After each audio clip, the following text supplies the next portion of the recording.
శ్రీ గురుభ్యో నమః. శ్రీ మహాగణాధిపతయే నమః. ఇక పాల్గొన మాసంలో అంటే మార్చి నెలలో తులారాశి వారికి, ఈ తులారాశి వారికి చూసుకున్నట్టయితే వృత్తి వ్యాపారాలలో, ఉద్యోగాలలో శుభంగానే ఉంటుంది. కానీ ఉద్రేకము, కోపము పెరిగిపోతుంది. అసందర్భ ప్రలాపాలు చేయడం అనేటువంటి జరుగుతూ ఉంటుంది. అతి తెలివి ప్రదర్శించడం జరుగుతుంది. దీనివల్ల బంధుమిత్రులతో విరోధం ఏర్పడము, వాహన ప్రమాదాలు ఏర్పడము, ఒక స్త్రీ వల్ల, అది ఎవరో చెప్పలేం కానీ ఒక స్త్రీ వల్ల లాభం పొందడము కూడా జరగడానికి ఆస్కారం ఉంది. దైవ దర్శనాలు చేసుకోవడము జరుగుతూ ఉంటుంది. కాబట్టి ఈ తులారాశి వారికి మొదటి వారం, మార్చి నెలలో మొదటి వారం కనుక మనం చూసుకున్నట్టయితే బలహీనత, శారీరకంగా మానసికంగా కొంత బలహీనత ఏర్పడుతుంది. రెండవది కలహాలు, పోట్లాట ఏర్పడుతుంది. ఎందుకంటే వీరికి, ఈ తులారాశి వారికి కోపం పెరిగిపోతుంటుంది, ఉద్రేకం, ఏ మాటను తట్టుకోలేరు ఈ నెలలో.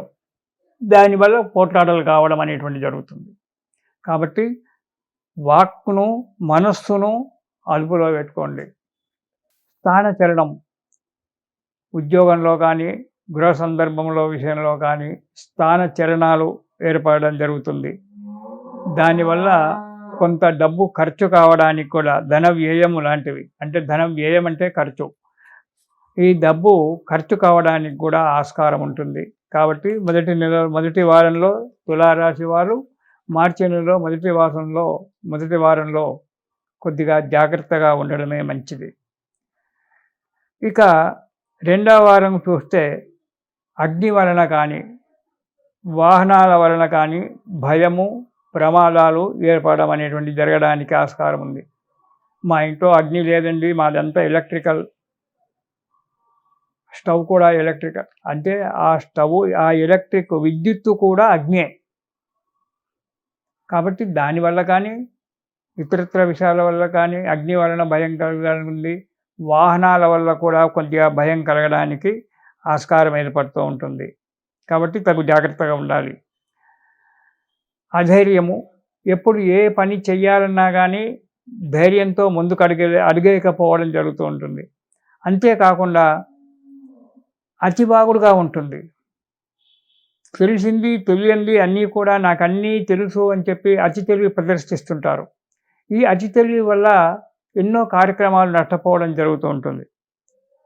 కాబట్టి అతి తెలివి ప్రదర్శించకుండా ఉండాలి. అతి తెలివి అనర్థదాయకం. అన్నీ తెలుసు అంటే మనకేం తెలుసు, ఈషన్ మాత్రం కూడా మనకు తెలియదు.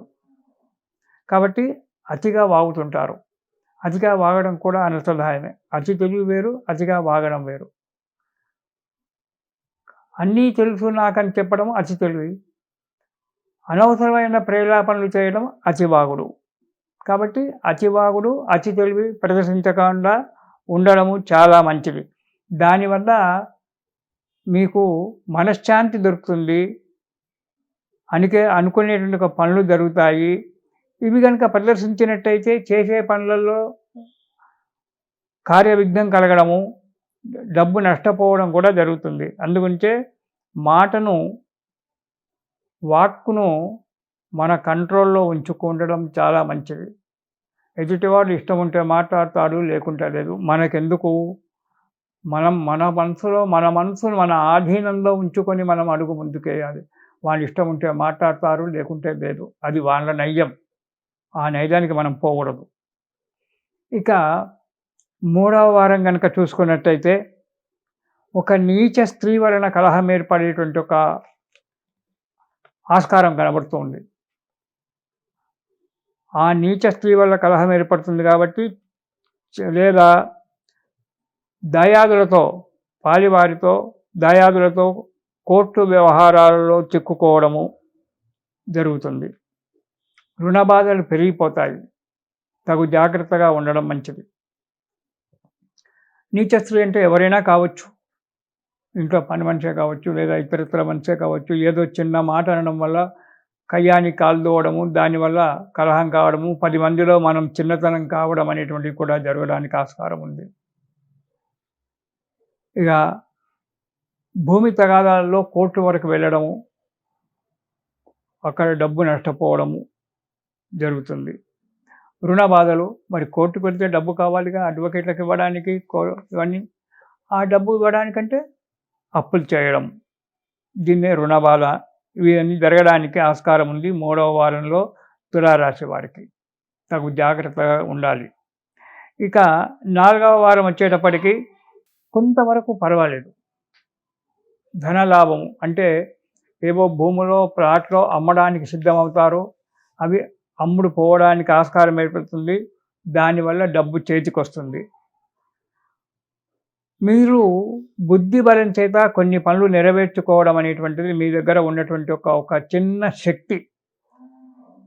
ఏదైనా కష్టం వచ్చినప్పుడు మీ బుద్ధిని ఉపయోగించి కొన్ని కష్టాలు నెరవేర్చుకుంటారు. అదేవిధంగా ఈ నెలలో కూడా మీ బుద్ధి బలాన్ని ఉపయోగించి అతి తెలివిని, అతి వాగుడును అణిచిపెట్టి, కోపతాపాలు అణిచిపెట్టి మీ బుద్ధి బలం చేత కార్యక్రమాలన్నీ కూడా నెరవేర్చుకుంటూ వస్తే చాలా మంచిది.